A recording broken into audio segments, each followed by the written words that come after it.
Do you have a favourite picture book or illustrator that inspires you? I do, and I've got quite a few. Do you want to see? Yeah.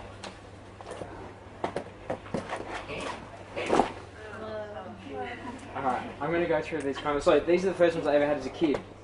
These are called Sunshine and Moonlight by Jan Ormerod.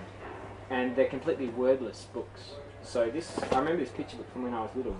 There's no words at all, and it just shows the sequence of events that happens when a kid gets ready for bed. And there's these great comic strip panels in it. And there's no words at all. And when you're a little kid and you can't read yet, it's a great book because you can just look at the pictures and tell the whole story from that. So I'll pass it around if you want to have a look.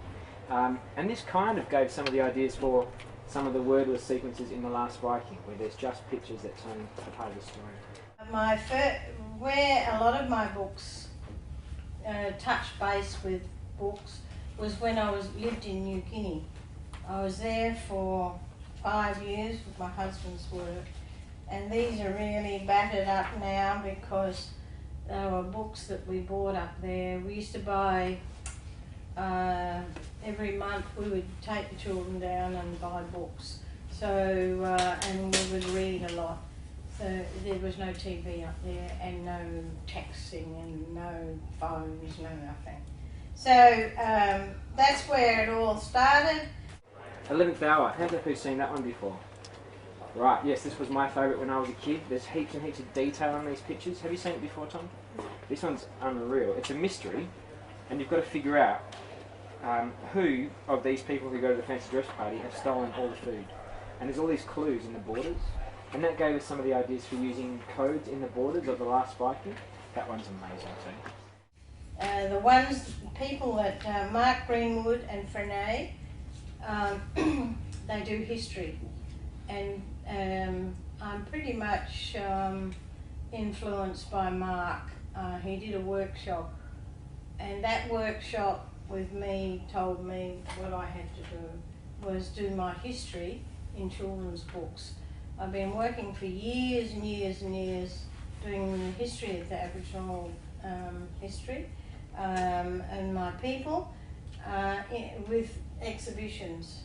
But it was Mark Greenwood who said to me when he saw exhibitions on missions, and he said to me, "Norma, you've got your books here. You're a storyteller in artwork." So that's how it all pretty much started with Mark Greenwood. Asterix comics. Hands up who's read these before? That's not many. You've got to go and get these out. These are awesome. This is about two guys who live in ancient France, and they're Gauls. They look a little bit like Vikings, but they're actually living in France, not in Viking countries. And they're fighting off the Romans, the ancient Romans who are invading their land. And that's awesome and hilarious. Lots of slapstick and lots of really silly puns and great drawings. Yeah, I definitely have a couple. I think the two that probably inspired me most are Oliver Jeffers. I don't know if you've seen any of his books. Lost and Found is a great book by him. And Sean Tan, who's a WA author and illustrator. You guys know Sean Tan? Mm-hmm. Yeah. Okay. Yeah, probably those two are my main ones. And growing up, I always loved Where the Wild Things Are. That was probably my favourite book. Freya Blackwood is an Australian illustrator, and she works in watercolours and pencil, and her stuff's insanely good too. Really nice and sketchy.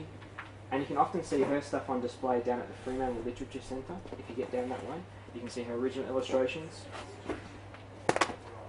John Jamewood's stuff is lovely watercolours. He does amazing realistic watercolours. And this is a set of stories about a giant panda bear that comes to live with some kids and talks to them about Japanese mythology. It's quite interesting and just beautiful artwork. Has anyone read a Roald Dahl book before? Yeah. The guy, does anyone know the name of the illustrator who illustrates Roald Dahl's books? Quentin Blake. Yeah. Quentin Blake. Good job, mate. Well done. Quentin Blake. He's one of my biggest inspirations. His drawings are quite silly, aren't they? And the characters are sort of always doing exciting things, like they're always moving and stuff's kind of always exploding, and it's just really energetic and fun. I really love Quentin Blake. I love an illustrator. He also makes movies. His name's Tim Burton, and he does these really dark, scary looking illustrations. And I like anybody who draws characters that are both scary and cute at the same time. I think that's really awesome. Has anyone ever read Where the Wild Things Are before? Who knows who wrote and illustrated Where the Wild Things Are? Anyone take a guess? Yeah. No, it wasn't Quentin Blake. Good guess. Maurice Sendak wrote and illustrated Where the Wild Things Are, and those drawings are kind of a little bit scary, aren't they? Sometimes, like they're really quite cute and quite scary. So yeah, he was also a really big inspiration for me, and I really loved that picture book when I was growing up. So yeah.